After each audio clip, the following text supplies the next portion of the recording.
Bonsoir à toutes et à tous. On va commencer. Bienvenue au rendez-vous de l'Humanitaire de l'IRIS. C'est un cycle de conférences qui s'étend sur toute cette année universitaire dans le cadre du programme humanitaire et développement de l'IRIS. Je tiens d'emblée à vous remercier toutes et tous d'être là. Vous êtes nombreuses et nombreux, c'est touchant. Et puis, il y a aussi beaucoup de monde qui nous suit en distanciel, en visio.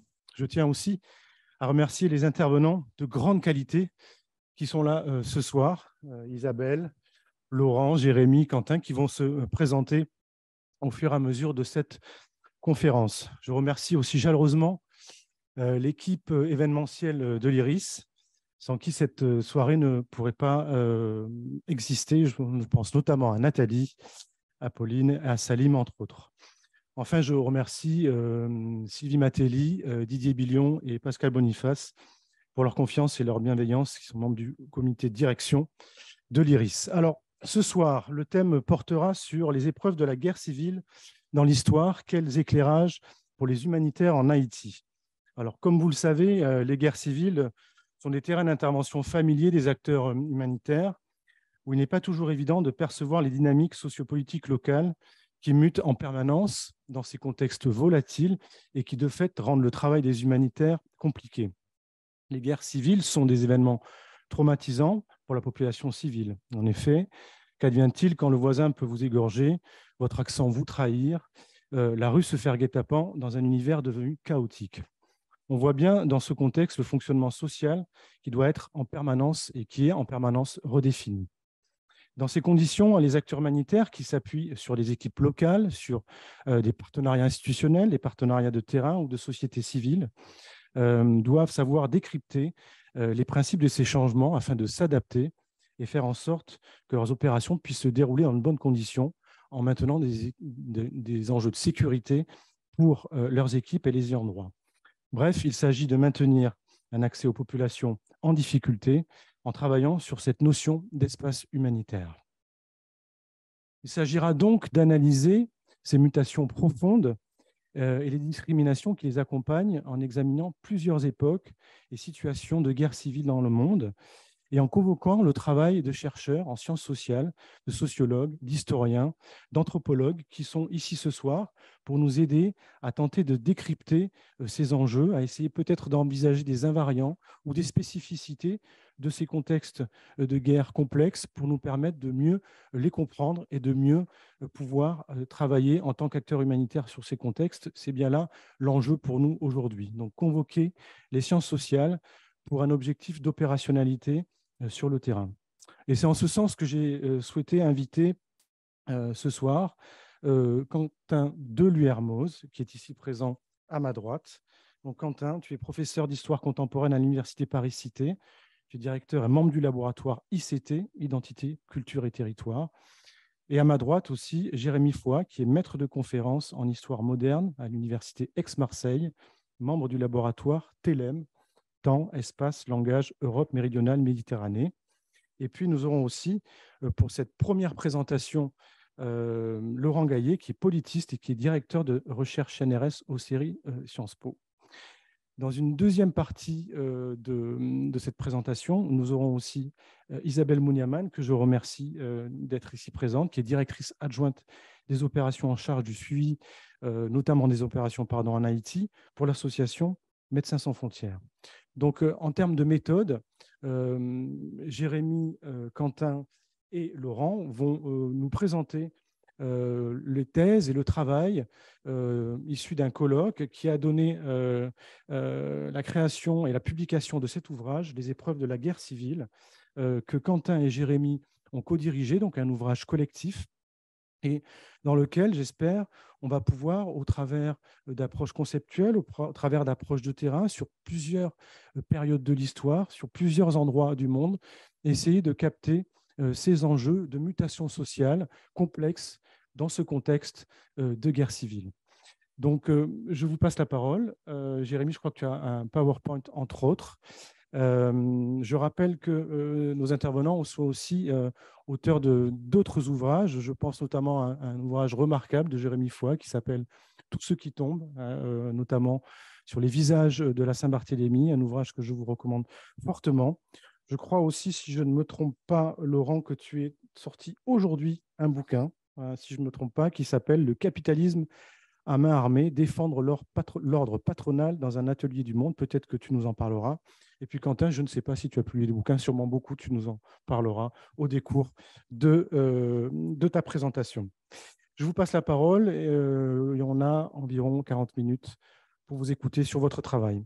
Nous souhaitons remercier les organisateurs, l'IRIS pour son accueil et puis Jean-François Corti pour son invitation. Nous sommes très heureux de venir vous présenter cet ouvrage, Les épreuves de la guerre civile, qui à l'origine était lié à un colloque que nous avons organisé il y a quelques années déjà, mais qui avait été pensé d'emblée entre Quentin et moi comme un ouvrage. On va essayer de vous présenter les principaux éléments de ce livre, même si pour plus de concret, nous vous renvoyons à sa lecture. Alors, comment ça marche? Tac. Alors, quel était le projet initial de ce livre? C'était une envie, finalement, d'avoir une approche beaucoup moins essentialiste sur qu'est-ce que c'est que la guerre civile. On était parti moins à la recherche d'une définition qui est sans doute impossible parce qu'on n'arrive jamais à se mettre d'accord entre spécialistes des sciences sociales et même entre acteurs de terrain sur ce que c'est que la guerre civile, mais en faisant un pas de côté, en posant cette question, qu'est-ce que fait la guerre civile? C'est-à-dire passer d'une approche essentialiste à une approche processuelle ou pragmatique. Qu'est-ce que font les guerres civiles sur le terrain?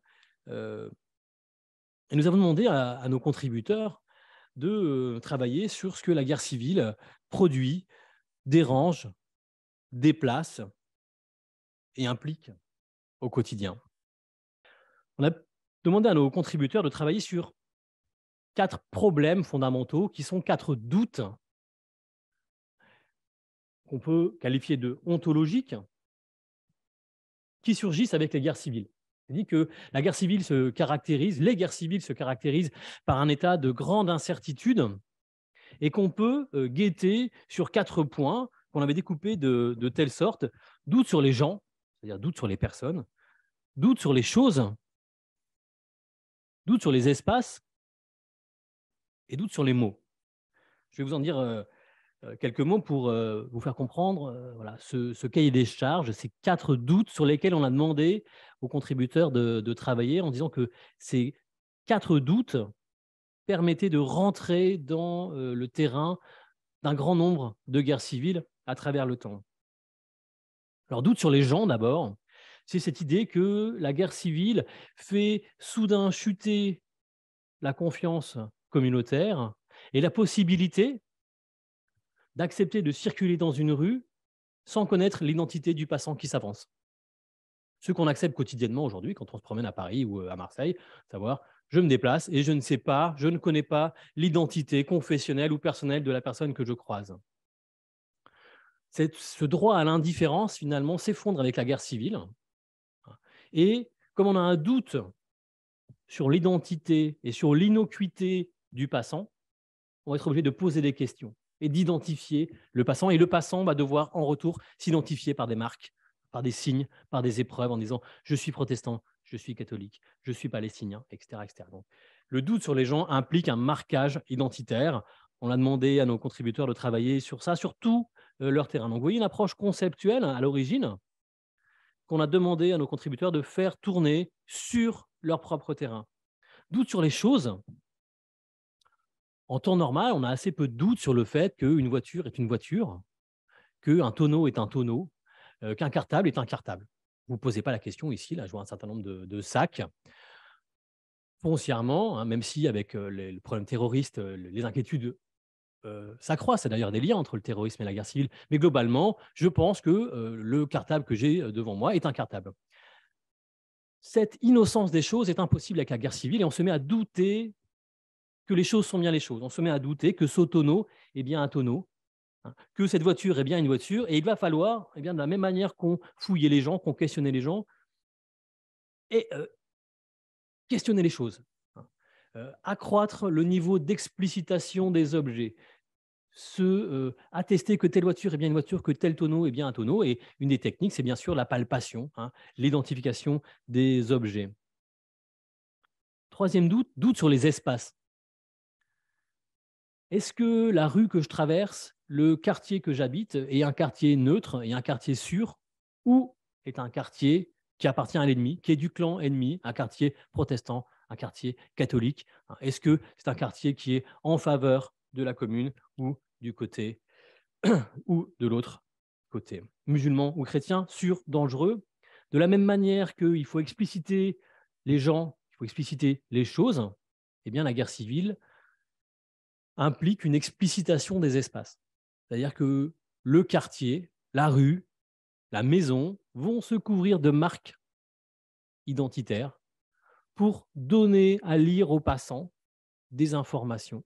Savoir bien, cette porte, cette maison, cet immeuble, ce quartier, cette rue, cette ville est catholique ou protestant, chrétienne ou musulmane.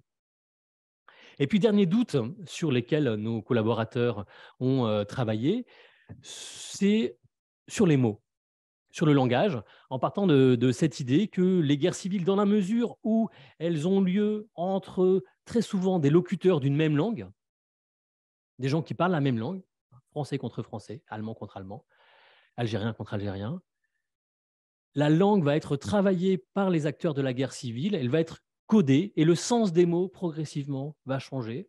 Et donc, alors que la langue posait relativement peu de problèmes dans la situation de paix, la langue devient problématique. Les mots ne disent plus exactement ce qu'ils voulaient dire, dans la mesure où ils doivent être codés pour ne pas être compris par l'ennemi. Bonjour à tous. Si tu le permets, je vais quand même faire une ou deux citations de tes ouvrages, parce qu'il n'y a pas de raison que je ne les évoque pas. Je veux simplement dire, avant que tu prennes la parole, que tu es l'auteur de Commune, de 1870-1871, une traversée des mondes au XIXe siècle, au Seuil en 2020. Et tu as aussi écrit avec Pierre Singaravelou pour une histoire des possibles, approche contrefactuelle et future non advenue, au Seuil en 2016, entre autres. Excuse-moi pour ce décalage. Parfait, non, mais merci beaucoup pour ce complément. Bonjour à tous. Et merci également de l'invitation. Alors, du coup, vous avez bien compris à travers ce que vous avez dit, Jérémy, que notre question, en fait, était assez simple. C'était de demander à nos auteurs que se passe-t-il lorsqu'en situation de guerre civile, c'est-à-dire dans ce qui auparavant était familier, la familiarité s'évanouit, parce que la maison s'avère pleine d'ennemis, c'est-à-dire en ce point zéro du politique où de la discrimination entre l'ami et l'ennemi n'a plus d'évidence. Cet univers-là qu'on a essayé d'explorer. Alors, il présente trois intérêts. On a fait les 4 doutes, on passe aux 3 intérêts. Tout d'abord, c'est une entrée assez originale sur l'expérience des guerres civiles, puisqu'on l'a saisit précisément du côté de l'expérience.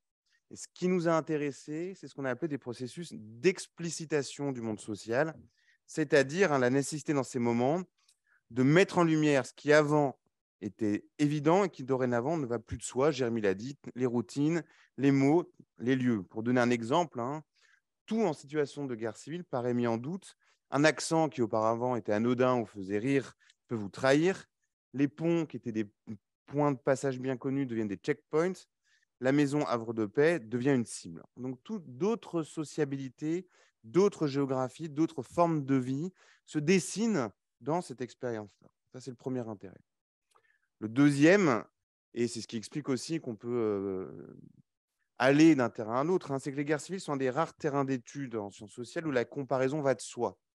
Alors, elle va de soi, pourquoi? Parce qu'en fait, les hommes et les femmes qui l'expérimentent la font. Pour la Commune de Paris dont tu parlais à l'instant, le spectre du massacre de la Saint-Barthélemy est sans cesse convoqué pour rendre compte de ce qu'on est en train d'évoquer. D'où l'intérêt de travailler d'ailleurs entre contemporanéistes et modernistes, comme on dit chez les historiens. Donc, on s'est limité, nous, au XVIe, XXIe siècle, mais il faut bien voir que tous ces terrains ont chaque fois des similarités qui interrogent. Alors, la préface de Patrick Boucheron, en fait, exprime en gros l'idée que le questionnement est aussi pertinent pour l'Antiquité et le monde médiéval. Vous comprenez bien que d'aller du XVIe siècle à nos jours dans le monde entier, c'était déjà pas mal, assez vaste en tout cas. Donc le lecteur ou la lectrice aura le plaisir, pas vraiment, en tout cas découvrira les guerres de religion dans la France du XVIe siècle, les révolutions anglaises du XVIIe siècle, la révolution française du XVIIIe siècle, la guerre civile espagnole, mais aussi la révolte des Taiping en Chine des années 1860, qu'on oublie souvent, mais qui a quand même fait 20 millions de morts, la guerre civile la plus meurtrière de tout le 19e siècle, la guerre du Liban, l'Algérie des années 80, etc., etc. On vous donnera quelques exemples au fur et à mesure de cette exposition. Donc, deuxième intérêt, la comparaison. Et le troisième intérêt, c'est ce choix d'une approche située. C'est-à-dire qu'on avait un questionnaire, mais l'idée, c'est au fond que c'est bien la situation qui va donner sens à l'analyse. On a essayé d'abord de comprendre ce qui se passait sur le terrain, ce qui donne un caractère très concret aux analyses et assez facile à se représenter. Vous n'êtes pas obligé d'être un chercheur patenté pour plonger un petit peu dans ces univers-là. Et alors, par ailleurs, cette approche située rend possible une discussion de nature interdisciplinaire. C'est pour ça qu'on est extrêmement heureux que Laurent nous ait rejoints, qui signale, outre ses multiples qualités, ce caractère interdisciplinaire du projet. Et c'est ce que signale aussi la postface du sociologue Gilles de Ronsoro, qui est un spécialiste de la Syrie, dont vous avez peut-être déjà entendu parler, qui rappelle de façon extrêmement importante que étudier sur archives, c'est bien, ce n'est pas la même chose que d'aller étudier sur le terrain en Syrie, en situation de guerre civile. On était assez d'accord avec lui, pour tout dire. Mais il rappelle aussi que le savoir sociologique, au fond, n'a pas les mêmes visées que celui des personnes enquêtées, qu'on a des types de savoir dont il faut assumer le fait qu'ils n'ont pas les mêmes fonctions. Donc, ça autorise toute une réflexion sur à quoi sert le savoir en sciences sociales en terrain dangereux. Alors, l'ordre qu'on a retenu, vous comprenez bien, il pouvait être que thématique, ou en tout cas fonctionner par mécanisme, et pas d'ordre chronologique, ça n'aurait eu aucun intérêt. Donc, on vous a mis le plan, j'allais dire au tableau, mais pas du tout, je sors de cours, excusez-moi. En tout cas, vous avez donc une première entrée sur les mots, donc la question du langage, la réarticulation du visible et de l'invisible, c'est-à-dire ce qui devient caché, ce qui devient explicite, pourquoi, comment on se débrouille avec ça. Les nouveaux régimes de familiarité, c'est-à-dire les nouvelles formes de sociabilité ou au contraire les nouvelles exclusions qui se dessinent. Et enfin, les cadrages, et notamment les cadrages a posteriori qui essayent de sortir en quelque sorte de la guerre civile. Alors après, vous avez représenté ainsi le projet et la démarche. On vous propose de plonger ensemble dans le livre. Alors, on va vous donner quelques exemples de ce dont on parle dans ce livre, un peu plus chacun d'entre nous en fonction de nos spécialités respectives. Moi, le XVIe siècle, et Quentin, la commune, et Laurent nous parlera lui aussi de son terrain. Donc, quelques plongées dans des guerres civiles concrètes. Moi, les guerres civiles dont je suis spécialiste s'appellent les guerres de religion. Elles commencent en 1562, elles finissent en 1598. Elles opposent les protestants français aux catholiques français et sont l'occasion de plusieurs dizaines de milliers de morts. J'ai voulu commencer par cette anecdote qui est là, qui est rapportée par Montaigne. Sans doute, vous le connaissez tous, c'est un auteur français bien connu. Montaigne, il écrit les Essais en 1580, en plein milieu des guerres de religion. Et quand on lit les Essais dans cette perspective, on se rend compte que les Essais de Montaigne sont vraiment un manuel de survie dans une guerre civile. Dans les Essais de Montaigne, il rapporte ceci, qui, à mon avis, est l'essence de la guerre civile. Je traversais un jour le pays pendant nos guerres civiles avec un honnête gentilhomme et de bonne façon. Il était du parti contraire au mien, mais je n'en savais rien, car il se contrefaisait tout autre. Et le pire de ces guerres, c'est que les cartes sont si mêlées, votre ennemi n'étant distingué d'avec vous de nulle marque apparente, ni de langage, ni de port, ni de façon, nourri en même loi, même mœurs et même foyer, qu'il est malaisé d'y éviter confusion et désordre. Alors, qu'est-ce que dit Montaigne ici ? Eh bien, il résume bien l'angoisse fondamentale de la guerre civile. L'ennemi est invisible, l'ennemi est indétectable. Ici, Montaigne, le catholique Montaigne, voyage au cœur d'une guerre civile avec un protestant qui fait semblant qu'il est catholique et qui a mis sur sa casaque, sur sa chemise, des croix pour faire le catholique. Et les croix suffisent à le faire passer pour catholique. Dans ce marquage, et dans la possibilité aussi du faux, puisque la guerre civile, c'est aussi le règne du faux, du faussaire, se joue une grande partie de l'angoisse. Est-ce que la personne qui est devant moi, qui a des croix, qui a l'air catholique, est bien catholique ? Votre adversaire vous ressemble en tout point. Rien qui ressemble autant à un protestant qu'un catholique. Et c'est ça finalement qui fait surgir l'angoisse, mais qui aussi exige le marquage, hein, les techniques d'identification des personnes, encore plus quand l'autre est qualifié. Au passage, c'est bien pourquoi un des sociologues qui est le plus utile pour penser les tactiques, les stratégies, les jeux par lesquels les acteurs se font passer pour ceux qui ne le sont pas, c'est Erving Goffman. Goffman est vraiment le sociologue qui est le plus utile pour penser ces jeux d'acteurs. Vous savez, pour Goffman, le monde est un grand théâtre.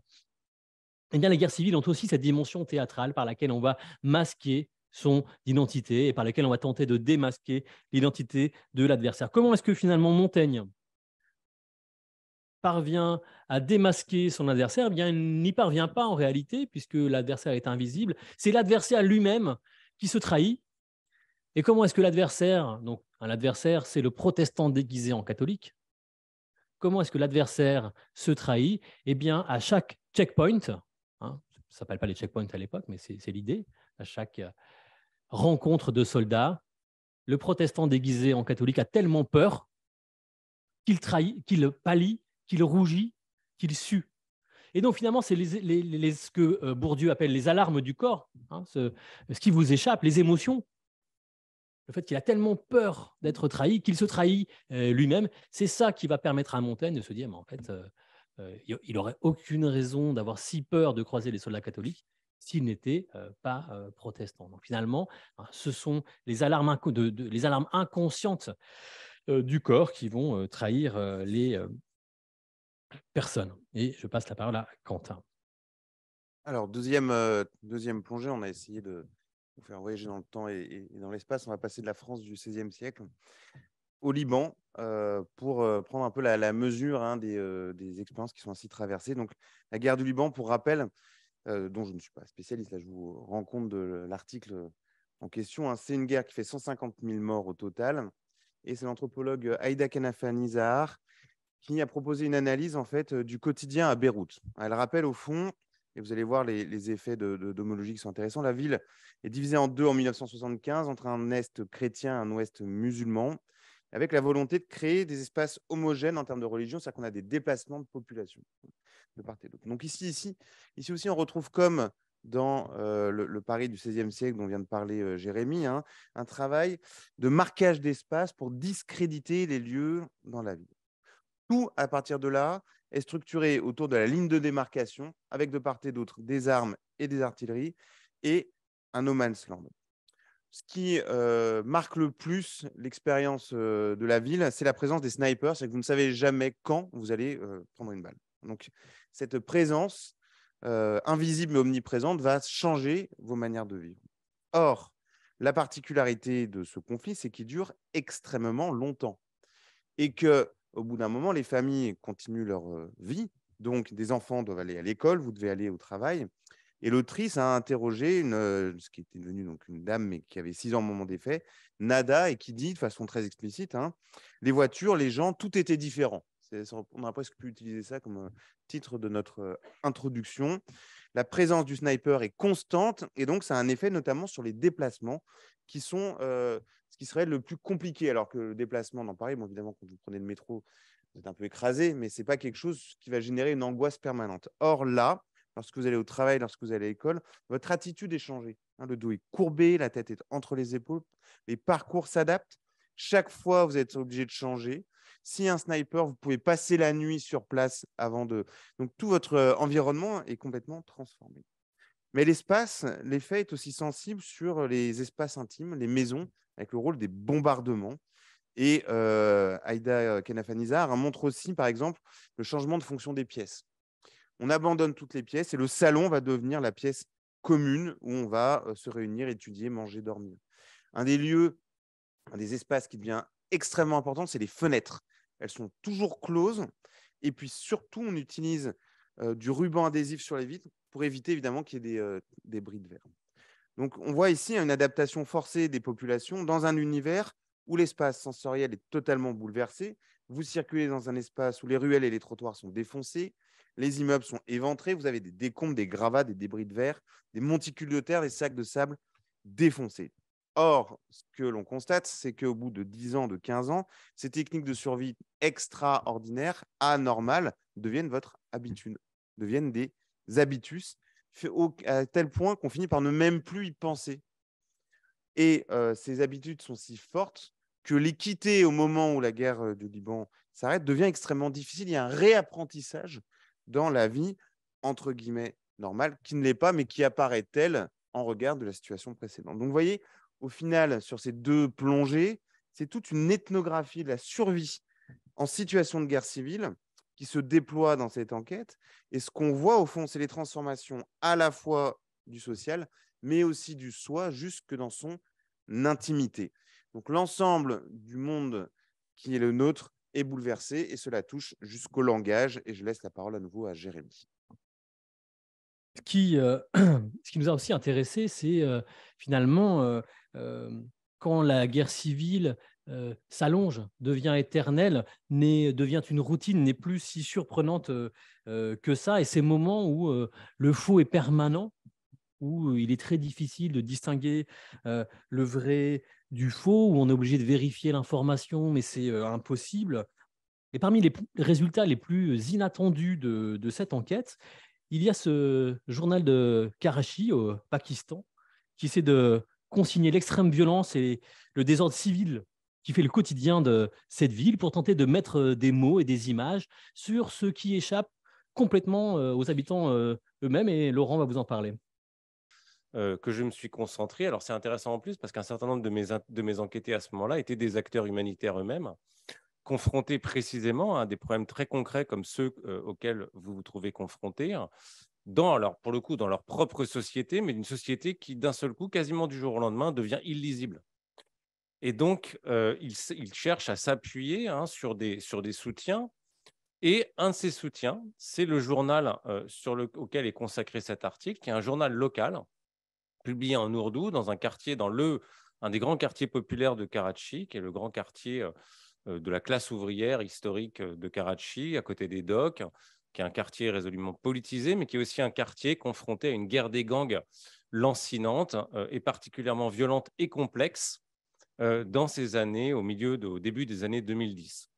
Et donc ce journal, dont vous voyez une photo ici, qui s'appelle Jan Baz, littéralement le téméraire, celui qui met sa vie en jeu, suscite un engouement parfois décrit par mes enquêtés en termes d'addiction. C'est-à-dire que c'est un journal qui, alors quand on le voit, il ne paye pas de mine, c'est 4 petites pages d'un canard en ourdou circulant exclusivement dans ce quartier et qui pourtant suscite des émotions, une relation affective. Il est qualifié, souvent les gens disent « mon chéri » en parlant. Enfin, il y a vraiment une relation presque amoureuse à ce journal qui a pourtant des caractéristiques assez étonnantes.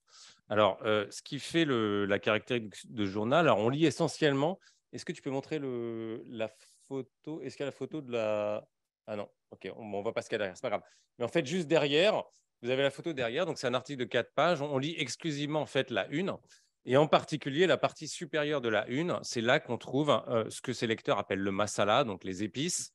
C'est là qu'on trouve en particulier des photos, vous en voyez ici, souvent des gangsters tués dans la guerre des gangs le jour même. Et puis, on a le titre central, ça c'est le propre des journaux ourdous. Il y a assez peu d'articles d'analyse, mais essentiellement des nouvelles. Et on lit essentiellement les nouvelles centrales, dont donc elles ont 2 caractéristiques, elles sont spectaculaires, mais elles sont aussi bien souvent douteuses, voire complètement fausses. Et donc là, on se trouve face à une source étonnante d'un journal auquel on a une relation extrêmement proche. Tout le monde lit Jan Baz. Le matin, sur les présentoirs, les gens s'empressent autour de ces présentoirs pour avoir les nouvelles du jour. Et on s'empresse autour de ce journal pour 2 raisons principales.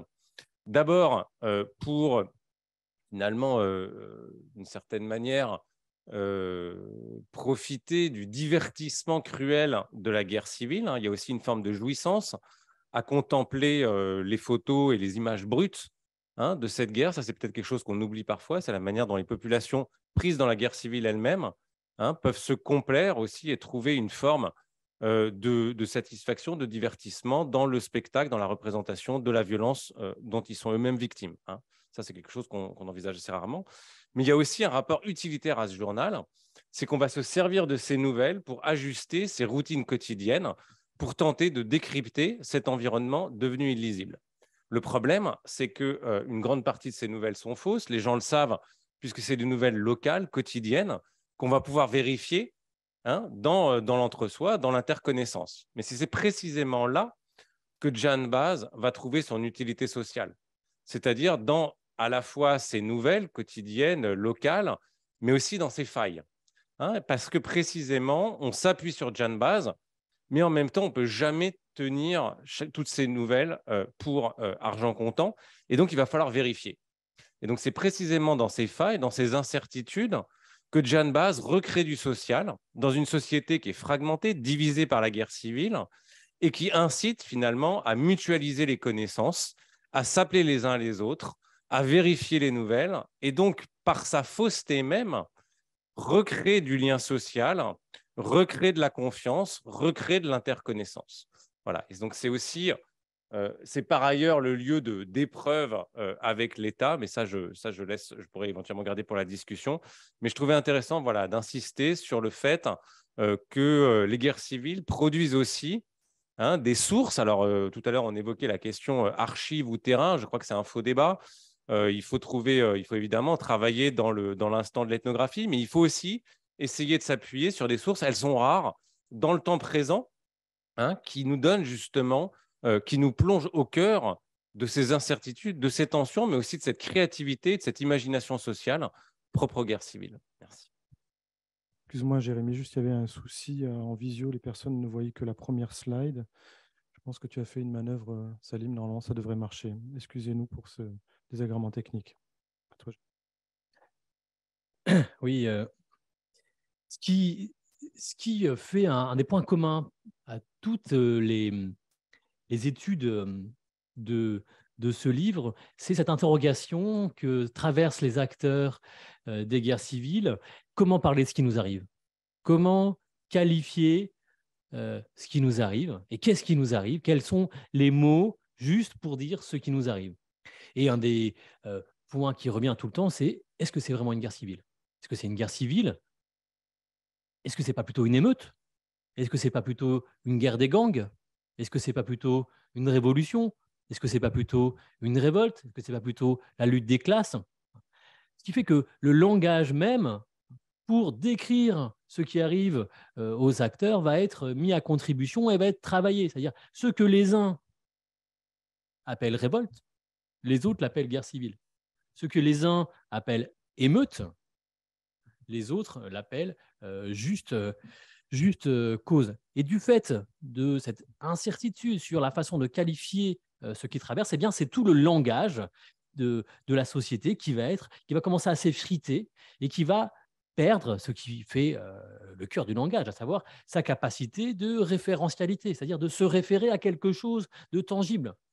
C'est ça que fait la guerre civile, c'est ce point qu'on veut aborder ici, les effets de la guerre civile et des guerres civiles sur la langue. Je vous donne juste un exemple, parce qu'on est un peu en retard sur notre planning. C'est toute cette euphémisation, et notamment du vocabulaire de la violence, qui est caractéristique de la guerre civile, pour ne pas dire ce que l'on fait vraiment, pour que ce que l'on fait paraisse moins épouvantable.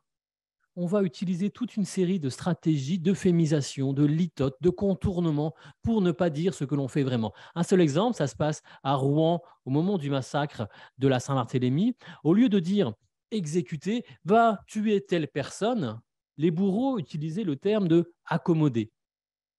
Va m'accommoder celui-là. Et quand on dit va m'accommoder celui-là, eh bien, à la fois, bien sûr, ça paraît moins épouvantable. C'est pas comme si on disait va exécuter celui-là. Ça fait moins peur à la victime qui ne comprend pas nécessairement ce qui lui arrive. Elle sait qu'elle va être accommodée. C'est aussi pour ça que vous comprenez, je vous ai mis Klemperer juste à côté, qui étudie sans doute de manière la plus brillante qui soit, ce que le Troisième Reich a fait à la langue allemande dans toutes ces stratégies d'euphémisation. Bien ici, on retrouve ça dans toutes les guerres civiles, au moment des guerres de religion, mais on le trouve aussi dans la guerre du Liban, c'est très net, ou encore en Algérie. Alors, on a fait quelques plongées ensemble dans ces expériences des guerres civiles. On a vu ce que les guerres civiles font en langage. Maintenant, on va s'intéresser à un autre aspect qui nous a surpris. C'est qu'au fond, le degré de destruction varie en fonction des situations. Les espaces sociaux, politiques, culturels, sensoriels antérieurs sont toujours bouleversés, mais ce degré de destruction est variable, d'où l'intérêt en fait de la définition qui était la nôtre, qui était très relationnelle et dynamique.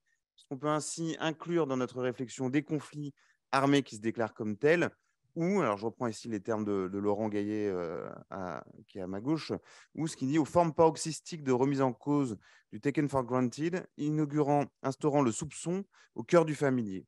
Donc on peut aller d'une situation à l'autre. Donc ce qui se passe en fait, c'est que les configurations vont faire changer les situations. On va prendre des exemples de destruction, puis on verra ensuite comment aussi il y a des formes de création qui se mettent en œuvre dans ces situations. Du côté de la destruction, lorsque un État ou des autorités s'emparent de la catégorie ami-ennemi, la capacité de destruction ou d'emballement, par exemple, va être renforcée. On le voit très bien dans l'article sur l'Ukraine des années 1918-1920, donc pendant la révolution russe. On a affaire à une guerre entre rouges et blancs. Les rouges sont du côté des bolcheviks, les blancs, c'est tous les autres. En fait, chaque catégorie désigne des choses beaucoup plus variables, mais dans lequel l'Ukraine, on a un retrait des bolcheviks après 1919. Donc, l'autorité qui s'exerce sur l'Ukraine, c'est un conseil spécial qui est la plus haute instance des autorités blanches. Et très vite, une fois qu'elle se met en place, elle va organiser une véritable traque anti-bolchevique en Ukraine. Et les rouges vont être immédiatement associés à ce qui est supposé être leur instigateur, à savoir les juifs. Donc, on va voir émerger le stéréotype du judéo-bolchevique. On va traquer des bolcheviques et des juifs, les uns étant censés être l'équivalent des autres. Alors, je vous ai mis ici une citation d'un des principaux dirigeants ukrainiens, c'est-à-dire que cette folie devient l'évidence de tous. Donc, il vous dit globalement, le KPBU n'est pas une organisation de travailleurs ukrainiens. La majorité du parti sont des juifs. Sans peur de se tromper, on peut dire que le KPBU est composé à 60% de juifs, à 20-25% de russes et à 10% d'Ukrainiens. Donc, dans un premier temps, on a une épuration légale qui va cibler certains groupes, puis les responsables utilisent le cadre légal pour chercher et arrêter les juifs. Et à partir de là, s'enchaîne une véritable phobie avec un imaginaire populaire qui va imaginer des bolcheviks partout. Et chaque fois, pour repérer des bolcheviks, on va essayer de repérer des juifs, les deux stéréotypes s'alimentant l'un l'autre. On a alors des phénomènes de lynchage collectif et de pogrom. Et le stéréotype du judéo-bolchevique, qui est voué à une certaine postérité, se cristallise à ce moment-là. Comment font les populations juives sur place? Elles s'adaptent.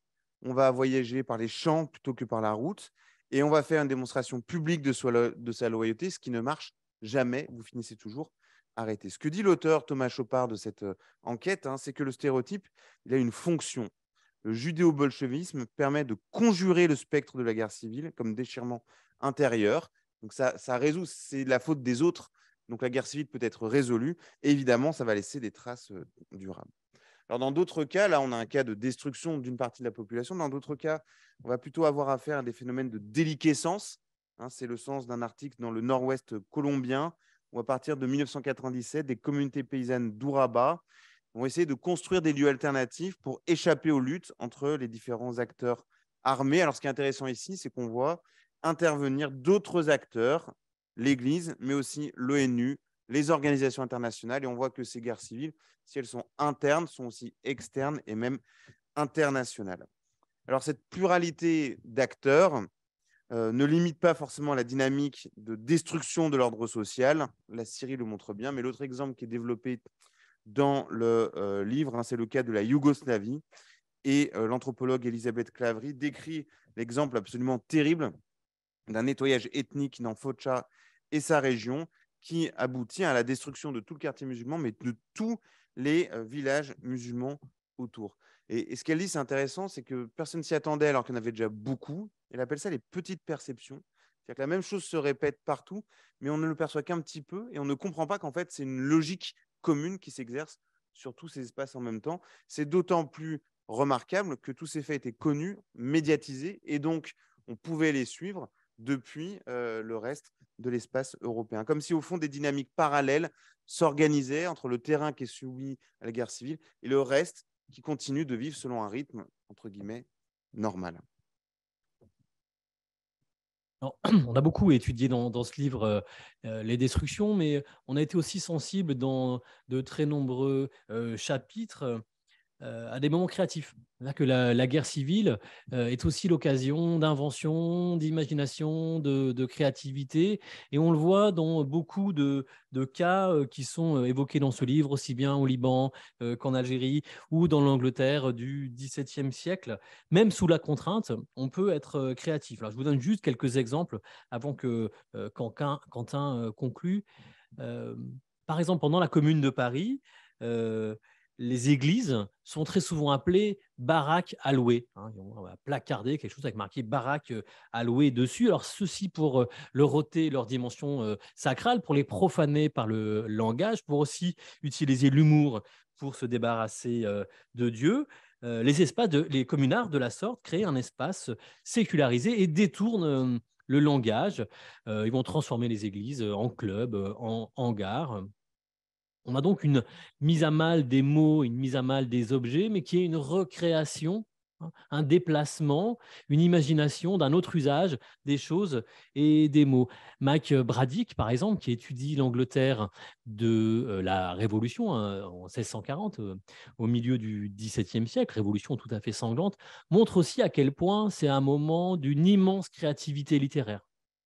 À quel point les écrivains, les dramaturges, les poètes sont stimulés par le processus événementiel, mais aussi linguistique qu'ils sont en train de traverser, et que la guerre civile, paradoxalement, ou peut-être pas si paradoxalement que ça, est un moment qui stimule l'imagination et la créativité littéraire et l'invention linguistique. Et je te laisse conclure. Merci beaucoup. Alors, il me revient de conclure, on va tenir parfaitement notre temps. Je vous rassure, j'ai senti la pression de l'observation, mais je vous rassure, on y est à la minute près. Alors, on va s'accommoder, mais gentiment. Donc, au final, ce qu'il est apparu, et ce qui est quand même intéressant, c'est qu'on est parti avec une hypothèse et on arrive avec une hypothèse complétée grâce au travail collectif qui a été mené. En ce sens-là, c'est c'est pas uniquement une juxtaposition d'études de cas, c'est un livre qui a produit des résultats. Ces situations de crise radicale supposent, on l'a vu, une explicitation, mais ce qu'on vient de voir tous ensemble, c'est qu'elles supposent aussi une réarticulation assez fragile du tacite et de l'explicite, de visible et de l'invisible. C'est-à-dire qu'on explicite certaines choses et d'autres modes de la vie sociale nouvelles vont devenir à nouveau implicites. C'est à cette réarticulation des deux qu'on a fini par s'intéresser. Et la grande différence avec les situations dites normales, c'est plutôt le provisoire. C'est-à-dire le fait que ces partages-là sont fondamentalement instables entre reconstruction du sens et destruction du sens. Et c'est ça que ce livre explore.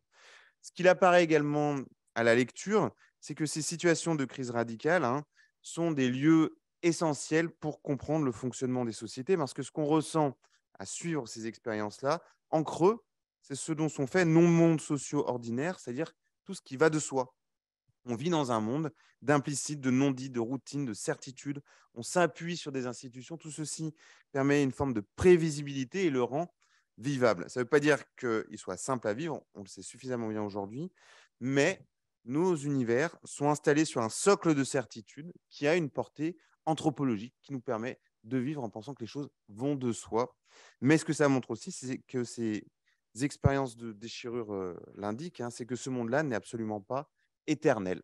Et ce qu'elles viennent nous rappeler, ce sont ces scènes de monde fracturées qu'on a essayé collectivement d'explorer. Et le moment est venu pour tous les trois de vous remercier de votre attention. Merci beaucoup. Merci beaucoup. Merci Quentin, Jérémy, Laurent. Merci pour cette présentation remarquable et nous aurons l'occasion de répondre à des questions s'il y en a par la suite. Je vais sans plus tarder passer la parole à Isabelle Mouniaman, qui est directrice adjointe des opérations de MSF, qui entre autres en charge le suivi des opérations à Haïti, mais pas exclusivement ce contexte haïtien qui vit de multiples crises depuis le tremblement de terre de 2010. Il y en a eu avant aussi, mais avec une une dégradation des conditions en lien avec des crises successives comme celle du Covid, le choléra, avec une résurgence et une augmentation de guerre des gangs aujourd'hui, puisqu'on parle d'environ 35% de Port-au-Prince qui est aujourd'hui occupé par des gangs qui s'affrontent. Et je fais presque ta présentation. Et donc, ce qui nous intéresse, c'est évidemment de savoir, dans ces conditions, comment MSF appréhende ce contexte, les difficultés pour y travailler. On se posera peut-être la question après de savoir si c'est une guerre civile, une guerre de gang ou autre, hein, à l'image de ce que Jérémy, Quentin ou Laurent nous ont évoqué sur la difficulté aussi de mettre des mots sur des situations. La parole est à toi. Je te remercie, Isabelle. Merci, bonsoir à tous. Merci à Jean-François et à l'Iris pour l'invitation. On va plonger un peu plus dans du concret, j'ai envie de dire. Très intéressé par, en tout cas, la première partie de Jérémy, là, sur les doutes, parce que je pense qu'il y a quand même pas mal de choses qui peuvent coller aussi un peu à la réalité d'Haïti aujourd'hui. Donc, je vais essayer de poser un peu le cadre, un peu aussi d'MSF quand même à Haïti pour pouvoir en parler plus avec vous. Donc, Haïti, ici, donc une partie d'Hispaniola. Hein, de l'autre côté, c'est la République dominicaine. Et les trois lieux, Gonaïves, Port-à-Piment, Port-au-Prince, sont les lieux où MSF a des projets. Mais en tout cas, on essaiera de se concentrer peut-être sûrement plus sur Port-au-Prince, puisque c'est quand même là l'épicentre de la guerre des gangs, en gros. Donc, un petit état des lieux rapide. Donc, Haïti, ça fait des décennies qu'il y a une instabilité politique, crise sociale, bien avant le tremblement de terre. MSF travaille à Haïti depuis 30 ans. Et nous, la section française, nous sommes revenus en 2004 au moment du coup d'État et avec Aristide, où Aristide est chassé du pays et où là, on voit la première, j'ai envie de dire, guerre des gangs à Cité-Soleil, ce grand bidonville. Et depuis, voilà, on fait face quand même à un effondrement de l'État, une vraie défaillance de la sécurité et de la police et d'une situation d'urgence humanitaire. Lorsque je parle de la fatigue des bailleurs, c'est surtout en lien avec la réponse massive qui a eu lieu lors du tremblement de terre de janvier 2010. Et puis, voilà, les bailleurs, je n'ai plus le chiffre, mais c'est vraiment des millions de dollars qui ont afflué sur le pays sans vraiment de reconstruction et beaucoup de corruption de la part des autorités là-dessus et de certaines ONG. Du coup, voilà, les gangs font pas complètement leur apparition à ce moment-là, mais en tout cas apparaissent dans les années 2012-2013 dans la façon dont on les connaît aujourd'hui et profitent du chaos et aujourd'hui contrôlent. Alors les chiffres varient, mais je vous montrerai une carte entre 35 et 70%, et je pense qu'on peut aisément dire 70% au moins de la capitale. En plus, cette année, là, au mois de octobre, le choléra refait son apparition. Le choléra, la première grosse épidémie de choléra arrive juste après le tremblement de terre, 6 mois après, avec plus de 8 000 morts, pardon, excusez-moi, 800 000 cas et 10 000 morts. Donc, une situation très urgente où MSF, évidemment, est extrêmement présent sur cette réponse. En même temps que le choléra réapparaît là en octobre, on est vraiment en plein chaos. Le pays est complètement bloqué, ce que les Haïtiens appellent le pays loc. Donc, c'est une espèce de grève générale. La ville est complètement sous cloche, plus personne ne circule et les gangs s'en donnent à cœur joie, j'ai envie de dire. Et puis, voilà, l'instabilité politique ne s'améliore pas, c'est sûr. Et là, depuis janvier, depuis ce mois-ci, il n'y a plus aucun détenteur de mandat électoral dans le pays, plus de Sénat, plus de Parlement, plus de président, puisqu'entre-temps, il a été assassiné. Donc, il y a un Premier ministre qui essaye de gouverner. petit recul, petit retour en arrière quand même un peu sur l'historique.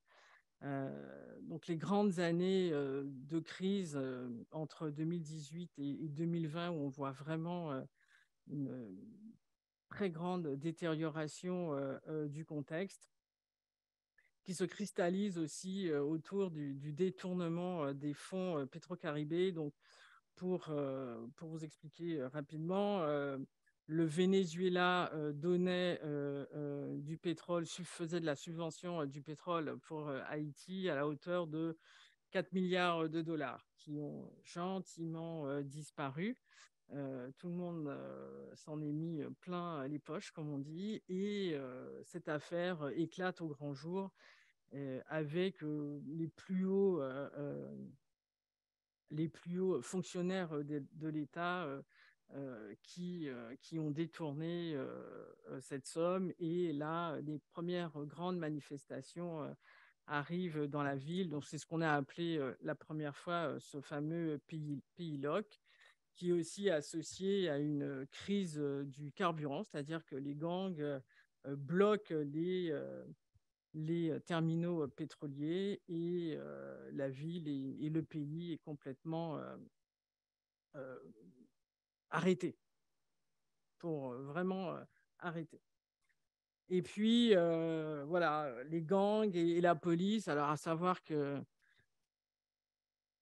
oui, je peux le dire, je peux le dire quand même, beaucoup de policiers font aussi partie des gangs, et notamment le plus grand chef de gang qui s'appelle Barbecue, qui est un ancien policier et qui crée une formation qu'on appelle le G9, qui regroupe les plus grands gangs de Port-au-Prince qui existent toujours. Donc, c'est quand même lui qui est toujours à la tête de ce G9. Et puis, comme l'a dit Jean-François, le Covid arrive, avec en plus des grandes grèves au niveau des hôpitaux. Et nous, à l'époque, à MSF, on avait un seul hôpital à Port-au-Prince. Quand je dis nous, c'est les Français, mais il y a quand même plusieurs hôpitaux. Mais en tout cas, à Port-au-Prince, il y en avait un seul, où on avait un centre de grands brûlés. Il se trouve qu'à Haïti, il y a énormément de brûlures et de brûlés dus à l'infrastructure domestique. Et on se rend compte qu'avec la détérioration de la situation, on ne répond plus quand même à cette problématique de violence, de blessés par balle. Et nous, voilà, donc on décide de réouvrir un autre hôpital, un trauma center, ce qu'on appelle un trauma center, où on prend vraiment en charge les blessés surtout par balle. Donc, on réouvre cet hôpital en 2019. Et puis, la violence, donc c'est lui, Barbecue, Jimmy Cherizier, de son nom officiel. Et dans les années qui suivent, on fait face vraiment à une exacerbation de la violence avec prolifération des gangs armés, prolifération des armes. Donc les armes viennent en contrebande des US. Les premières côtes américaines sont à 3 heures de speedboat. Donc il y a une grande complicité aussi à ce niveau-là. Et on fait face à une des premières guerres de territoire vraiment autour de notre hôpital. Et on est obligé d'évacuer les patients, d'évacuer les équipes, puisque vraiment les balles traversent les salles de bloc où les chirurgiens sont en train d'opérer. Donc on décide de mettre un peu en stand-by cette activité, alors qu'on est dans ce quartier depuis les années 2011, et c'était un quartier tendu, mais ça c'est sûr, mais jamais on avait connu cette guerre autour de chez nous, en sachant que MSF travaille, en tout cas à Port-au-Prince depuis 2004, et on a toujours pris en charge des blessés, et notamment des gangs qui nous connaissent bien. et qui nous acceptent complètement. Et alors, lorsqu'on va discuter avec eux en leur disant, mais écoutez, là, il y a un hôpital, c'est un hôpital sur lequel vous êtes aussi pris en charge, ils nous rassurent que nous ne sommes pas targetés, nous ne sommes pas ciblés, mais en termes d'exposition de risque pour tout le monde, hein, les patients, les équipes internationales et nationales, on juge qu'il n'est pas possible de rester. Et en même temps, dans une autre partie de la ville, une autre structure de MSF, et là c'est plutôt MSF Belgique, qui fait face, pareil, à une vraie guerre encore de gangs. Alors là, vraiment devant le centre qui s'appelle Martissan. Et je crois que c'était vers le mois de juin 2021, MSF décide de fermer complètement son centre, puisque impossible d'y accéder, pas du tout en sécurité.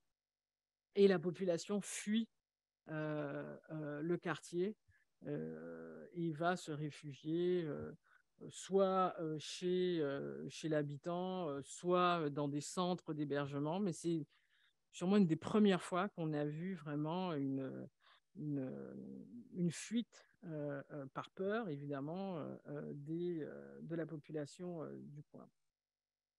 Pour rajouter à tout ça, en juillet, le président de la République, Jovenel Moïse, est assassiné. Bon, peut-être qu'un jour, on saura qui, comment et pourquoi, mais en tout cas, aujourd'hui, il y a une espèce de chape de plomb. Alors, il y a beaucoup d'hypothèses et je ne rentrerai pas dans les hypothèses, mais en tout cas, il n'y a pas de lumière faite sur cet assassinat officiellement à ce jour. Et puis, la guerre des gangs, les blessés, la violence, les viols continuent, mais le phénomène des kidnappings, surtout des Haïtiens riches, et en fin de compte, les kidnappings touchent un peu tout le monde. Vraiment prend énormément d'ampleur entre 2021 et 2022, où l'année 2022, la situation s'empire extrêmement. Nous, à ce moment-là, on travaille à Port-au-Prince dans plusieurs hôpitaux et ah oui, il faut que je vous montre cette carte quand même. Voilà, on travaille à Port-au-Prince dans plusieurs hôpitaux. C'est les points, les zones entourées, ce sont les zones où les différents groupes maîtrisent la situation. Donc, vous avez un peu comment dire, la légende en bas. Alors, est-ce qu'il y a un pointeur? Il y a un pointeur, Jeff, là-dessus? Je ne sais pas. Bon. La zone où, tout en jaune, la Petit-Gabriel, et à côté de la grande barre qui est, je ne sais pas si vous voyez, je sais pas comment, je suis sûre qu'il y a un pointeur quelque part. Ah non. Ah, zut. Désolée. J'ai fait une mauvaise manip. Comment est-ce qu'on revient? Ah oui, j'ai dû arrêter quelque chose là. Oula! Salim, on a besoin de ton aide Help! pour remettre la carte, s'il te plaît. Merci, la présentation. Il n'y a pas de pointeur, hein, je crois. Bon, c'est pas grave. Un laser ou un pointeur pour pouvoir diriger la présentation, Salim? Ouais. Oui, mais il y a plein de petits boutons et j'ai peur de refaire des dégâts. Bon, c'est pas grave. Allez, on enchaîne. Gabriel, voilà. Donc, un des hôpitaux d'MSF est plutôt dans ce coin-là. Et l'autre qui est à côté, le terrain un peu vague que vous voyez en haut, c'est l'aéroport. Donc, on est aussi dans l'autre coin. Donc, tous ces quartiers sont complètement contrôlés par ces gangs qui font et défont leurs alliances. Donc, tous ceux qui sont en jaune font partie du groupe GPEP. Tous ceux qui sont en bleu font partie de l'alliance G9 dirigée par Barbecue. Et puis, on voit apparaître d'autres gangs. Et vous avez dû entendre dans les infos parler de 400 Mawozo. qui sont au nord du trait de l'aéroport. Et les alliances se font et se défont vraiment au gré de la conquête des territoires et donc des populations qui bougent constamment dans la ville. Port-au-Prince, c'est 4-5 millions d'habitants. Hein. Il faut s'en rendre compte que c'est une densité extrêmement... c'est une grande pression d'habitants. Comment est-ce que, du coup, nous, on travaille dans ce contexte? Voilà, très bien. Pour travailler, il faut absolument, et pas que à MSF, pas que à Haïti, négocier avec tout le monde. Et on parle en gros avec tout le monde, avec les gangs, avec la police, avec les autorités. C'est un peu, comment dire, c'est cette action-là qui fait qu'on arrive à la fois à ouvrir des hôpitaux, à prendre en charge des patients et à négocier sur la sécurité de nos équipes et de nos structures. Donc, on arrive en fin de compte à avoir des contacts avec quasiment tout le monde. Il se trouve, comme je vous le disais, qu'on les soigne.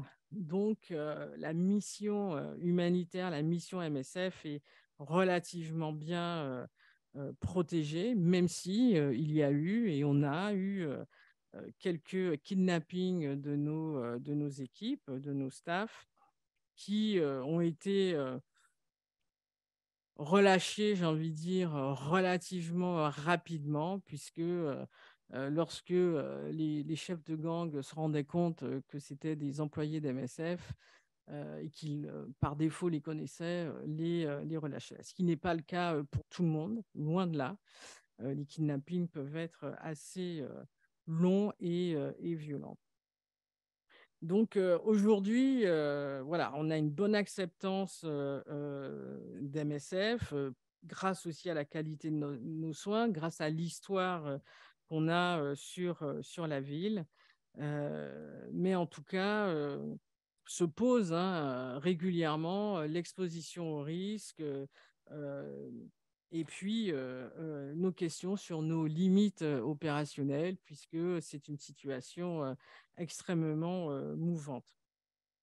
Alors, les staffs, les employés, les infirmiers, les médecins, les chirurgiens des hôpitaux ont dû adapter aussi des mécanismes de détournement pour arriver sains et saufs à l'hôpital et rentrer chez eux aussi sains et saufs. On a même aujourd'hui loué une espèce d'hôtel, on va dire, où on loge le staff pour qu'ils évitent, eux, de se faire kidnapper, racketter ou tuer sur le parcours, leur trajet le matin ou le soir. Donc, il y a vraiment cette peur constante de qui est le voisin, à qui on fait confiance. Et c'est cette pression-là quotidienne que les équipes vivent aujourd'hui. Alors évidemment, il y a d'autres enjeux. Un des gros enjeux qu'on a, c'est aussi sur le recrutement. Notamment des gardiens, donc un hôpital ou une maison. Et on essaye de balancer le recrutement entre tel quartier et tel autre quartier de l'autre côté de la rue pour justement favoriser, l'emploi à tout le monde, mais aussi garantir un peu notre sécurité par donner du travail à droite à gauche. On sait très bien que les gangs aussi sont maîtres un peu de tous ces processus. Et puis, vous avez vu dans la presse cette force internationale qui a été demandée par le président. Alors, entre octobre, novembre, il y a eu énormément de discussions, que ce soit au Conseil de sécurité, entre les Américains, les Canadiens, les Mexicains. Moi, j'y étais fin octobre et on s'attendait vraiment au jour au lendemain à ce qu'il y ait une force internationale qui débarque. Il y en avait déjà une, il y a eu les casques bleus, la MINUSTAH. Bon, aujourd'hui, personne ne semble vouloir mettre son doigt dans la poudrière de Haïti. Et puis ce matin, je lisais un article comme quoi les Jamaïcains seraient prêts à y aller. Donc là encore, si jamais il y a une force internationale qui arrive, il faudra aussi pour nous renégocier l'espace, s'assurer de la protection des structures, des hôpitaux et de la sécurité de nos équipes, puisque gang plus force, qu'elle soit armée, militaire ou de conseil, fera sûrement aussi beaucoup d'étincelles. Voilà. Merci beaucoup, Isabelle. Merci. Merci à toi pour cette présentation passionnante aussi, et on mesure les difficultés d'intervenir dans ce genre de contexte, toutes les stratégies de contournement aussi nécessaires des acteurs humanitaires pour pouvoir développer des opérations et être au plus près des personnes qui en ont besoin. Alors, on a pris un petit peu de retard, mais vous comprendrez que nous sommes tout à fait excusés du fait de la qualité des présentations. Il nous reste 15-20 minutes, donc il y a des questions dans la salle, vous n'hésitez pas. Est-ce qu'il y a un micro, Salim? Je crois qu'il va y avoir un micro voilà, qui va tourner. S'il y a des questions aussi, et je vois qu'ils apparaissent sur mon petit écran, des personnes qui sont en visio et qui nous suivent en grand nombre. Est-ce qu'il y a une question dans la salle? Allez-y, prenez votre micro et présentez-vous. Parlez dans le micro pour que tout le monde entende, s'il vous plaît. J'attends que vous faites le lien entre les gros titres. Les épreuves de guerre civile, quel éclairage pour l'humanitaire en Haïti? Je ne vois pas la connexion. C'est une bonne question. Moi, j'ai déjà une question par rapport, et je vais laisser réagir, mais on va peut-être prendre une autre question. Voilà. Oui, tu vas répondre. Une question pour toi, tu vas répondre, Quentin, et j'aurai une question ensuite, peut-être dans la même veine. Vous mentionnez que dans un contexte de guerre civile, le droit à l'indifférence, à l'anonymat s'effondre. Voyez-vous une similitude entre ce que vivent les populations en temps de guerre civile et ce que vivent au quotidien les populations chinoises, par exemple, dans un contexte permanent de reconnaissance faciale, contrôle numérique ou autre, qui leur est imposé? C'est évidemment moins violent, mais créateur d'angoisse et d'un environnement modifié. Merci. Donc, 2 questions. Je réponds rapidement à la première, parce que c'est la question que je me suis posée en vous entendant. Et c'était absolument passionnant. Vous avez commencé en expliquant qu'on est rentré dans le concret. Alors, je vais vous montrer un petit peu le type d'aller-retour que ça peut donner. En vous entendant, on comprend, nous, la richesse des situations terribles auxquelles vous êtes confrontés, que nous, on observe en tant qu'historiens toujours à distance. Donc, vous entendre nous aide à mieux lire nos sources, à mieux comprendre à quel type de situation on a affaire quand on travaille sur la Commune de Paris ou le XVIe siècle. Qu'est-ce qui apporte l'histoire? Parce que c'est aussi la question inverse, en tout cas la connaissance de l'autrui. Nous, les situations sur lesquelles on travaille, ce qu'on voit, une des questions qui est posée, c'est comment le passé de la guerre civile continue d'intervenir dans le présent de la guerre civile. Ça, c'est une question d'historien. Qu'est-ce que ça donne sur Haïti? J'ai fait le cours ce matin sur Haïti, c'est pour ça que... Et en plus, j'ai révisé à cause de Jean-François Corti. Bon, qu'est-ce que ça donne? Haïti, c'est quand même la première république noire en 1804 qui, pour financer sa libération, a dû payer une indemnité de 150 millions de francs or entre 1825 et 1950 à la France et aux États-Unis. Ça explique notamment pourquoi il n'y a pas les infrastructures. Le deuxième élément, c'est que pendant la période coloniale, on a fait un système de plantation, donc chaque plantation est un petit royaume. Après, on a un phénomène de régionalisation au XIXe siècle, qui fait qu'on a un renforcement de l'émiettement du territoire. Puis au XXe siècle, on a une hypercentralisation à Port-au-Prince, c'est pour ça qu'il y a autant de gens à Port-au-Prince, qui se traduit par une fermeture entre la centralisation et le lien avec les autres territoires. Ça explique en fait la fragilité des capacités d'action administratives entre le centre et les liens. Un de mes professeurs disait toujours le territoire, c'est du temps compressé dans l'espace. Dans la guerre civile vient raviver toutes les fractures spatiales du passé. Ce qui fait que la situation là, qui est absolument terrible, qui correspond bien au phénomène de déliquescence qu'on a abordé et qui la guerre des gangs renvoie un peu à ce qu'avait bien montré Laurent, l'histoire aide aussi à comprendre l'ampleur de la déliquescence à laquelle on fait face. Voilà un petit peu comment les deux peuvent, à mon avis, hein, c'est une réaction à chaud, mais les deux peuvent s'alimenter l'un l'autre, et c'est un peu dans cet esprit-là qu'on avait fait l'ouvrage, et c'est pour ça que je suis tellement content de vous avoir entendu ce soir. Jérémy, peut-être sur la deuxième question. Oui, et je pense qu'effectivement, la question de la reconnaissance faciale rentre dans le genre de problématique qui nous intéresse, hein, à savoir que la reconnaissance faciale est aussi ce risque qui pèse sur le droit à l'indifférence. C'est-à-dire ce droit qui est un droit des sociétés libres, qui est de ne pas être reconnu, qui est ce droit à l'anonymat et ce droit à l'indifférence, hein, ce qu'a très bien étudié Goffman, comment est-ce qu'on se rencontre, comment est-ce qu'on se croise dans une grande ville euh, euh, moderne, on regarde, on lève les yeux, puis on baisse les yeux.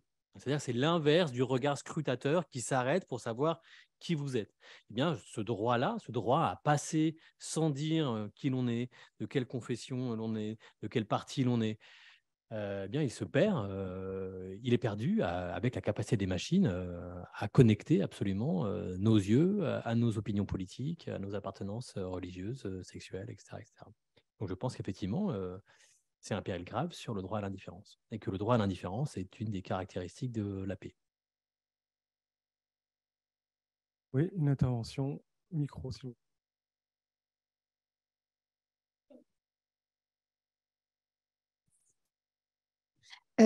Oula.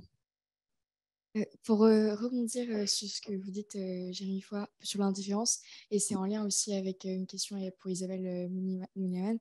Par rapport à Haïti, la première population qui est visée, bah, c'est les civils qui ne sont pas humanitaires, parce que les humanitaires sont assez neutres finalement, ils ont le dialogue avec tous les acteurs, mais eux, les civils, ne choisissent pas forcément en fait, leur gang, c'est plutôt territorial, et les gangs, eux, vont décider, entre guillemets, qu'ils vont faire partie de leur territoire et donc de leur gang, ils vont être les premiers visés, notamment par rapport à des kidnappings, comme vous l'avez mentionné, mais aussi à des viols, ou alors même les petites amies de garçons qui sont dans les gangs sont terrifiés parce qu'elles vont être des cibles pour démoraliser en fait les gangs adverses. Et sur l'indifférence notamment, ma question c'est ces populations, elles n'ont pas le choix en fait, c'est au-delà de l'indifférence, elles n'ont pas le choix, c'est imposé. Et pour cette population-là qui souffre de la situation en Haïti, qu'est-ce qu'elles peuvent entre guillemets faire? Bien évidemment rien, parce que la situation est critique, mais quelles pourraient être les perspectives pour ces populations? Choisir ou pas, décider de se révolter ou se laisser imposer ce sort, enfin, qu'est-ce qu'elles peuvent faire? Je vais peut-être laisser Isabelle répondre sur. Alors, c'est sûr que les populations aujourd'hui, et surtout celles de Cité-Soleil ou de Martissant, sont vraiment pris en étau, hein. Je n'ai pas mentionné le fait que d'un quartier à un autre, les gens ne peuvent pas non plus circuler. Donc, c'est extrêmement compliqué. Des femmes enceintes qui sont obligées d'accoucher dans un quartier, s'il y a une urgence, une ambulance n'est pas autorisée. Et nous, à force de négocier, on est arrivé certaines fois à rentrer. Mais les gens partent, mais pour partir, il faut des moyens. Donc, c'est plutôt vraiment des gens qui travaillent, hein, qui arrivent à partir, soit en avion ou on en parle peu, mais il y a aussi des boat people, hein, qui partent au gré de la mer et qui se font ramener par les gardes-côtes américains. Il y a eu beaucoup de gens qui ont quitté, qui se sont échappés de certains quartiers, soit pour rester même à Port-au-Prince, alors plutôt dans des camps informels dans la ville, ou qui essayent de retourner à la campagne lorsqu'ils ont de la famille à la campagne. Mais la population civile est complètement prise en otage dans ces quartiers-là. C'est assez terrible. Ouais. Alors, j'ai une question pour les garçons et une question pour Isabelle. Il y a plusieurs questions qui se rejoignent autour du fait que vous n'avez pas forcément. Alors, je pose les termes. Votre analyse a été amputée d'un outil essentiel qui est l'application du droit humanitaire international, DIH. Les mots sont en effet importants. Il n'existe pas de guerre civile, mais des conflits armés non internationaux, CANI. Ils ont une définition juridique et la situation prévalant à Karachi en 2011-2012 ne répond pas à la définition d'un CANI type article 3 commun aux conventions de Genève. Voilà. Donc, il y a cette question du VIH qui ne percute pas dans votre présentation. Et un lien avec une autre question, voilà, j'aurais une question académique sur l'application des conventions de Genève dans le cas des guerres civiles, notamment en Haïti. Les gangs sont-ils sensibilisés, formés au droit international humanitaire? Donc, voilà, bon courage. Mais peut-être les garçons sur la première question. Voilà. Sur Haïti, peut-on considérer qu'il s'agit d'une situation de conflit armé interne? Et si oui, comment distinguer les différents belligérants? Voilà, peut-être pour la première question. Et ensuite, pour Isabelle, comment est-ce que MSF gère l'acquisition d'informations par rapport aux gangs ou à la police? Est-ce qu'ils ne se retrouvent pas dans une situation où ils détiennent des informations clés qui peuvent être stratégiques pour l'un ou l'autre et devraient partager ces informations-là pour leur sécurité? Je vous laisse répondre sur le DIH ou pas. Oui, Laurent, peut-être.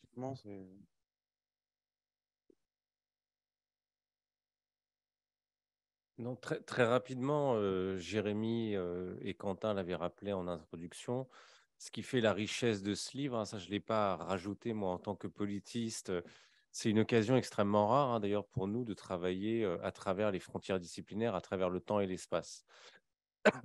Et ce qui nous a permis ce dialogue, c'est précisément de sortir des définitions juridiques d'une époque ou d'une autre d'ailleurs, des définitions quantitatives, donc de tentatives de ce que nous, dans notre langage de sciences sociales, on appellerait des tentatives d'objectivation, de définition stricte pour poser l'objet à partir de critères objectifs et éventuellement donc juridiques ou quantitatifs. Au contraire, ils l'ont rappelé, ce qui a permis notre dialogue, c'est plutôt une réflexion sur la guerre civile comme une expérience sociale de dislocation hein, de la quotidienneté, des routines ordinaires, du monde comme allant de soi. Et donc, ce qui faisait justement la possibilité de parler de guerre civile, c'était de prendre acte de cette dislocation et de réfléchir plutôt aux guerres civiles comme des mondes d'enquête, des mondes de surveillance, et donc de toutes ces tentatives justement de s'ajuster à cette incertitude. Voilà. Donc on est sensible hein, aux tentatives effectivement d'essayer de trouver des définitions communes. Ces définitions, elles sont performatives, elles sont importantes pour les acteurs, elles permettent parfois de discriminer entre des cas, mais elles auraient certainement été un frein au dialogue, à la comparaison à travers le temps et l'espace, pour nous en tout cas. Tu veux compléter, Quentin? Oui, bah, de toute façon, la réponse, j'y souscris entièrement. C'est juste pour donner un exemple. En général, en histoire et en sciences sociales, on se méfie des définitions trop contemporaines, même si elles ont évidemment leur utilité, des objets qu'on étudie, parce qu'on se rend insensible à leur variabilité dans le temps, dans l'espace, et donc à en faire un terrain d'enquête pertinent. Mais surtout, il y a aussi des usages. Alors, on parle de la Convention de Genève. Il faut savoir que la commune a déclaré soutenir la Convention de Genève. Et pourquoi est-ce qu'elle l'a fait? C'est précisément pour inverser le rapport entre civilisation et barbarie en disant que finalement la civilisation est de notre côté et la barbarie est du côté de Versailles. Et évidemment, Versailles faisait également la même chose. C'est-à-dire que les définitions juridiques telles qu'on va les trouver même dans le temps sont utilisées par les acteurs afin de jouer sur la signification de l'expérience qu'ils sont en train d'avoir. Et donc, si on s'en tient uniquement à cette définition-là, on ne peut pas se sensibiliser à cette espèce de fluidité que les populations mobilisent elles-mêmes pour essayer soit de décrire ce qui leur arrive, soit d'en sortir. Alors, pour revenir sur ce que vous disiez tout à l'heure, ce que montre ce type d'enquête, c'est précisément l'épaisseur et l'inertie des situations. C'est-à-dire qu'on ne peut pas en sortir comme ça. Il n'y a pas un point de départ et un point de sortie. On parle d'émergence, donc il n'y a jamais un point de début. Et c'est vrai que c'est ce qui est un petit peu terrible, c'est qu'on peut y entrer, mais en sortir extrêmement compliqué parce qu'il y a un phénomène qui est connecté à un autre phénomène, qui est connecté à un autre, et c'est l'ensemble de ces connexions qui fait l'état de désorganisation absolue auquel on a affaire, et on ne peut pas en sortir d'un seul coup. Et c'est grâce à ces définitions un peu ouvertes qu'on peut se sensibiliser à cette épaisseur en fait, hein, du social, et en l'occurrence ici du non social. Isabelle, sur la gestion des infos. Ouais, sur la gestion des sécurité. infos, j'ai envie de dire que c'est un des grands principes d'MSF, hein, l'impartialité et le fait qu'on négocie avec tout le monde ou qu'on a en tout cas une parole, une discussion avec tous les acteurs en présence, quel que soit le conflit, la tension, guerre civile ou guerre internationale ou dans le cas d'Haïti. On soigne évidemment des civils, des membres de gangs. Un membre de gang blessé lorsqu'il arrive à l'hôpital est un patient. Donc, tout le monde est mis, j'ai envie de dire, au même niveau de traitement. Les autorités le savent très bien et régulièrement nous demandent des infos. C'est évident qu'on ne le fait pas, puisque du coup, ça fait partie aussi de la négociation de l'accès à la fois pour nous à certaines populations et puis l'accès des patients à un hôpital qui doit être un endroit relativement protégé et neutre. Donc non, on ne partage pas nos infos. Oui, une question, le micro, s'il vous plaît. Le micro arrive, c'est devant.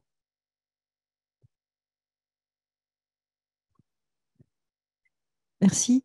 Est-ce que, à travers l'histoire, du coup, la lecture que vous avez fait des différentes guerres civiles, il y a quand même des espaces qui arrivent à se créer dans toute cette dislocation, qui sont aussi des espaces sur lesquels nous, enfin, en tant qu'acteurs humanitaires, on pourrait aussi pouvoir intervenir sur d'autres problèmes de santé que des espaces sanctuarisés comme les lieux de soins, hôpitaux. Mais peut-être que vous avez vu dans ce que vous avez traversé là dans l'histoire, parce que c'est aussi intéressant d'avoir ça comme lecture, c'est-à-dire tout est disloqué, mais des fois, ou peut-être pas, il y a des espaces où quand même il y a une certaine vie, pas vie sociale, mais voilà, ou collectif, pour pas dire communauté, mais du coup un collectif qui peut être préservé et qui peuvent être pour nous aussi, en tant qu'acteurs humanitaires, des lieux où on peut trouver des relais et proposer d'autres types de soins, puisque sinon, en fait, il ne reste que les lieux qui sont sanctuarisés, qui sont aussi, c'est hyper important, mais on sait que ce n'est pas suffisant. Merci pour cette question vraiment très intéressante. Alors, je ne peux pas vous répondre en général parce que précisément, chaque situation va être différente. Mais je vais vous donner simplement un exemple, autant des guerres de religion, qui est ma spécialité. Plus rien n'échappe à la politisation. Et même la maison, même le privé, l'espace domestique, est un lieu de tension dans lequel on peut être assassiné parce qu'un oncle, un mari, une femme peut être d'une opinion différente. Mais on voit émerger des espaces étonnants de sanctuarisation dans lesquels protestants et catholiques vont se retrouver. Et cet espace, au temps des guerres de religion, c'est très étonnant, c'est le cimetière. Le cimetière est un endroit où les ancêtres des protestants et les ancêtres des catholiques sont communs. Ils ont beau se diviser aujourd'hui, s'entretuer aujourd'hui au village, parce que les uns sont protestants, les autres, il n'en demeure pas moins que les gens qui sont enterrés ici sont leurs ancêtres communs. Ce qui fait que dans un certain nombre de cas, ce n'est pas toujours vrai, mais le cimetière va être un endroit qui va se repolitiser au temps des guerres de religion, parce que c'est un endroit sanctuarisé où les deux communautés arrivent à trouver une sorte d'ancienneté et d'enracinement. Donc on a le cimetière, et puis on a l'hôtel de ville, la mairie, qui va être cet endroit qui va se placer au-dessus des églises, qui n'est pas ni une église ni un temple, mais à l'hôtel de ville, on va pouvoir se retrouver pour discuter. Ces deux espaces émergent au XVIe siècle. Alors, il est 20h, peut-être une dernière question dans la salle. Oui, le micro. Je vous remercie. Bon, je ne suis pas sûre que ma question soit la plus opportune pour conclure, mais on verra. J'aurais voulu juste faire un lien peut-être très pratique entre les deux présentations qu'on a pu avoir. Et moi, je me souviens au début de la présentation, donc vous parliez évidemment de ce doute d'identification de l'autre. Et madame, voilà, on vous entend parler et notamment expliquer les difficultés que c'est, les enjeux, notamment dans le recrutement, sur la différenciation des appartenants à certains gangs, certains autres. Est-ce que pratiquement, est-ce que c'est quelque chose en Haïti, alors je ne sais pas si vous le savez, mais est-ce que c'est quelque chose qui est visible, l'appartenance à un gang? Est-ce que quand ils viennent en entretien, c'est quelque chose que vous savez identifier de manière concrète? Alors moi, je n'ai jamais été en Haïti, j'ai pu être sur d'autres terrains. Et pour le coup, ça a été un vrai enjeu parce que cette identification dans le recrutement, tout simplement n'apparaissaient pas dans des zones où il peut y avoir 100, 200 groupes armés. Voilà, donc c'était savoir comment vous vous y preniez en tant qu'organisation humanitaire sur ce sujet-là. Il n'y a pas de reconnaissance faciale encore, hein, d'accord. Non, il n'y a pas encore de biométrie là-dessus. Il faut vraiment être un membre de gang à part entière et avoir des tatouages bien particuliers que commence un peu à décoder. Mais ce n'est pas tout le monde. C'est vraiment pas tout le monde. Faut déjà être un peu haut dans la hiérarchie en général. Quand je disais le recrutement, c'est vraiment plutôt des gens de la communauté qui sont sous protection de certains gangs. Mais on le voit chez nos patients très, très clairement. Et c'est aussi une façon de reconnaître qu'ils sont aussi appartenant à tel ou tel gang. Mais non, et puis de façon très simple, et je pense qu'on n'a pas de préjugés à avoir là-dessus, mais j'imagine que dans même nos staffs, on a sûrement des gens qui sont plus ou moins affiliés à des gangs. Alors on le sait, pas vraiment. En même temps, c'est aussi une forme d'avoir aussi quelquefois des infos. Donc c'est quand même très complexe hein, et à décoder, pas toujours évident. C'est plutôt, je dirais, sur des histoires de recrutement, et pour une anecdote, parce que c'est véridique, on a été obligé de suspendre l'activité de l'hôpital il n'y a pas si longtemps que ça, où donc il y a eu une offre d'emploi, les gens ont postulé et on privilégiait les gens qui habitaient dans les rues adjacentes de l'hôpital. Et les gens qui sont arrivés aux entretiens, en fin de compte, avaient dit qu'ils habitaient là, alors que la population les a reconnus en disant bah non, ils n'habitent pas du tout dans ce coin. Donc, qu'est-ce que c'est que cette histoire MSF? Pourquoi vous allez recruter des gens qui habitent à des kilomètres et qui se font passer pour nous? Et donc, ils ont bloqué l'entrée de l'hôpital et on n'a pas pu travailler pendant des semaines. Hein. Quentin, un dernier mot peut-être, et Jérémy aussi, Laurent, Isabelle, si vous voulez un mot de conclusion, si vous voulez. Un vrai dernier mot, c'est pour dire que vous me demandiez si c'était une bonne question en conclusion. C'est une excellente question en conclusion. Vous ne pouvez pas rêver mieux sur les échanges possibles entre les deux interventions. C'est-à-dire comment certaines des notions qui sont issues d'un travail en sciences sociales historiques peuvent aider à voir ce qui se joue dans l'expérience de terrain. À l'inverse, comment cette expérience-là illustre parfaitement ce qu'on avait appelé la réarticulation du visible et de l'invisible. Donc, en termes de conclusion, c'est parfait. C'était juste pour vous remercier, du coup.